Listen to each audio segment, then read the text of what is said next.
আজিৰ পৰা কেইবা মাহৰ পূৰ্বে আমি আমাৰ চেনেলৰ জৰিয়তে এনেকুৱা এটা এনালাইচিছ ভিডিঅ' প্ৰভাইড কৰিছিলোঁ আপোনালোকৰ কাৰণে। কিন্তু তেতিয়াৰ সময় আৰু এতিয়াৰ সময়ৰ মাজত অৰ্থাৎ অসমৰ শিক্ষা বিভাগ তেতিয়া যিটো পৰিৱেশত আছিলে, এতিয়া সম্পূৰ্ণ এটা বেলেগ পৰিৱেশ দেখা দিছে অসমৰ শিক্ষা বিভাগত। বিশেষকৈ DEELP বিজ্ঞাপন ওলোৱাৰ পাছত এনেকুৱা ধৰণৰ এটা বেলেগ পৰিৱেশ দেখা গৈছে অসমৰ শিক্ষা বিভাগত। সেয়া কি পৰিৱেশ সলনি হোৱা দেখা গৈছে আপোনালোকে হয়তো সকলোৱে জানে শিক্ষক নিযুক্তিৰ ক্ষেত্ৰত। আমাক বহুতে কমেণ্ট কৰা দেখা গৈছিলে, দাদা কিমান LP টেট উত্তীৰ্ণ আছে, ছাৰ কিমান LP টেট উত্তীৰ্ণ আছে, আমাক জনাওক, আমাক বিশেষ প্ৰয়োজন হৈছে, এনেকুৱা ধৰণৰ কমেণ্ট বিশেষ আমি দেখিবলৈ পাইছিলোঁ। তাৰ ওপৰত ভিত্তি কৰি আজি আমি এটা সম্পূৰ্ণ এনালাইচিছ ভিডিঅ' আপোনালোকলৈ লৈ আহিছোঁ। সম্পূৰ্ণ এটা ডাটাবেছ ভিডিঅ' লৈ আহিছোঁ। একেবাৰে শেষলৈকে চাই থাকিলেহে আপোনালোকে আচলতে গম পাব কিয় আমি বাৰে বাৰে কৈ আহিছোঁ যে এইবাৰ LP টেট উত্তীৰ্ণ মেক্সিমামতকৈ মেক্সিমাম অৰ্থাৎ বেছিতকৈ বেছি LP টেট উত্তীৰ্ণই সকলোৱে চাকৰি পোৱাৰ সম্ভাৱনা বহুত বেছি আছে।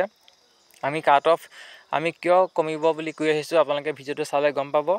কেৱল মাত্ৰ আপোনালোকে লাইক কৰক আৰু শ্বেয়াৰ কৰিবলৈ একেবাৰে নাপাহৰিব, যিসকলে নেকি নিজৰ যিটো কাট অফ মাৰ্কক লৈ পেলাই চিন্তিত হৈ আছে, ডিষ্ট্ৰিক্ট চিলেকশ্যনটো তেওঁলোকে ভালকৈ কৰিব পৰা নাই। আৰু ছাবস্ক্ৰাইব কৰিবলৈ একেবাৰে নাপাহৰিব।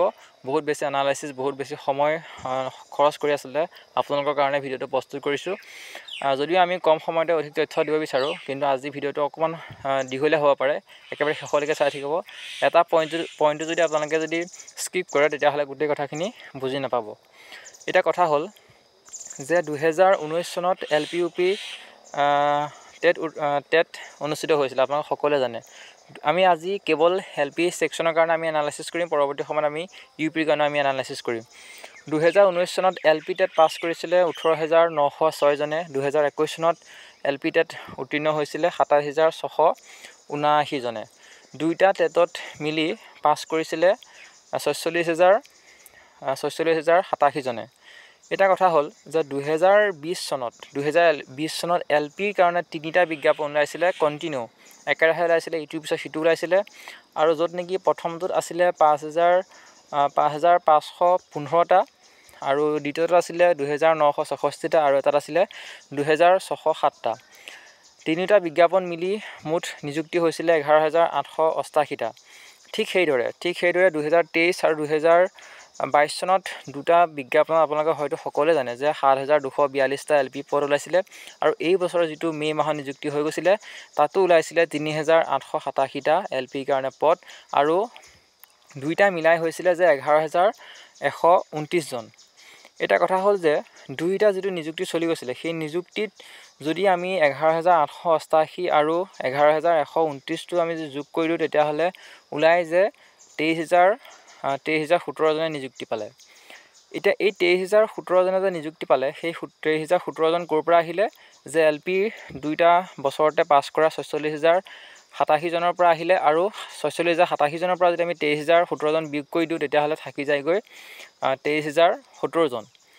এটা কথা হ'ল যে এইটো চৰকাৰী হিচাপ মতে হৈ গৈছে 23,017 জনে চৰকাৰী হিচাপ মতে চাকৰি পালে।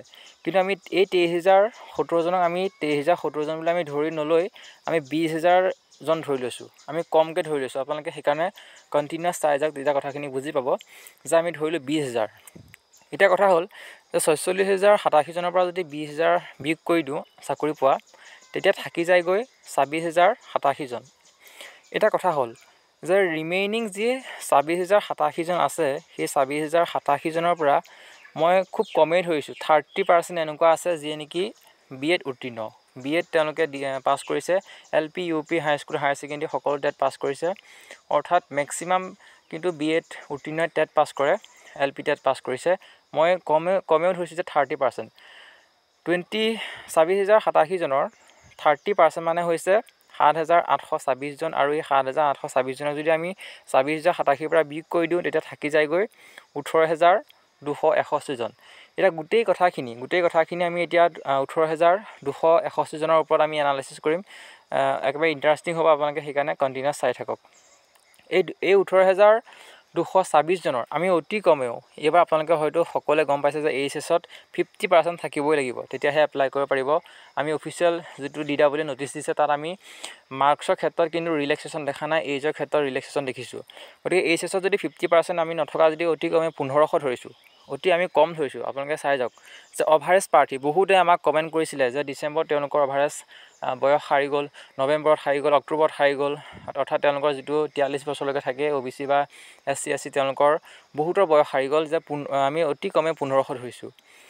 এই যি 18,226 জনৰ অতি কমেও আমি GT PGT অৰ্থাৎ যি 2022 চনত বা 2023 চনত যি হাইস্কুল হায়াৰ ছেকেণ্ডেৰী ৰিক্ৰুইটমেণ্ট হৈছিলে ধৰিছোঁ যে এই 18,226 জনৰ 1500 জন আমি ধৰিছোঁ যে তেওঁলোকে GT PGT চাকৰি পালে। যি 2023 চন বা 2022 চনৰ আছাম ডাইৰেক্ট ৰিক্ৰুইটমেণ্টৰ বহুত বেছি নিযুক্তি হৈছিলে তাতো আমি ধৰিছোঁ যে তাত 1500 চাকৰি পালে। আৰু যে আমি ধৰিছিলোঁ আগতে 2020 চনত 2021 চনত 2023 চনত যি LPৰ কাৰণে নিযুক্তি হৈছিলে তাৰ সমান্তৰালকৈ কিন্তু UPৰ কাৰণে হৈছিলে।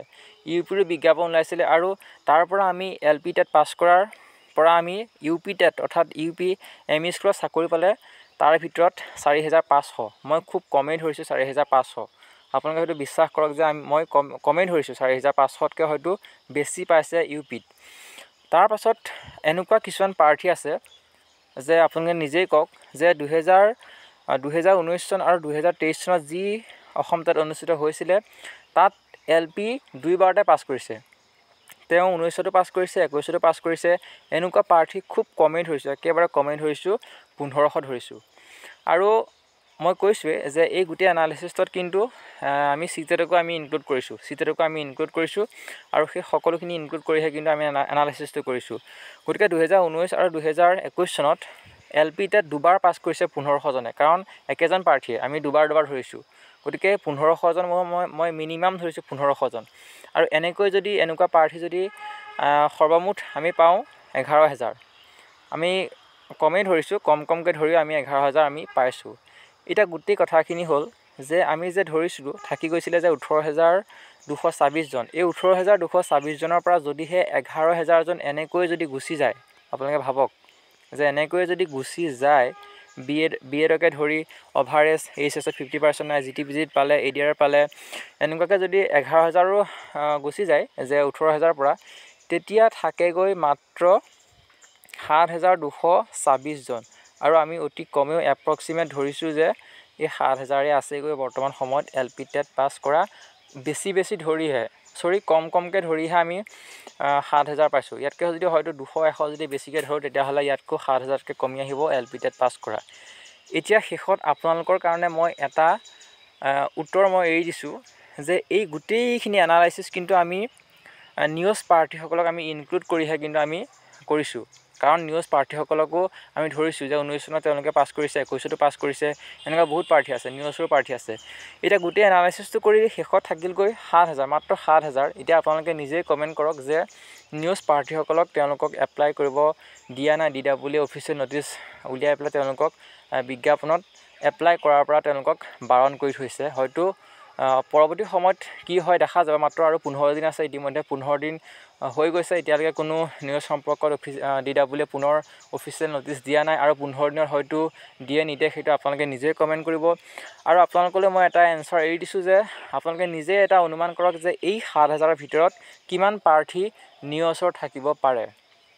আৰু এই যি নিউজৰ প্ৰাৰ্থীসকল থাকিব তেওঁলোকে যদি আবেদন নকৰে তেতিয়াহ'লে যিসকল থাকি যাব সেইসকলে হ'ব SCRT ৰেগুলাৰ আৰু ODL LP টেট পাছ কৰা প্ৰাৰ্থী।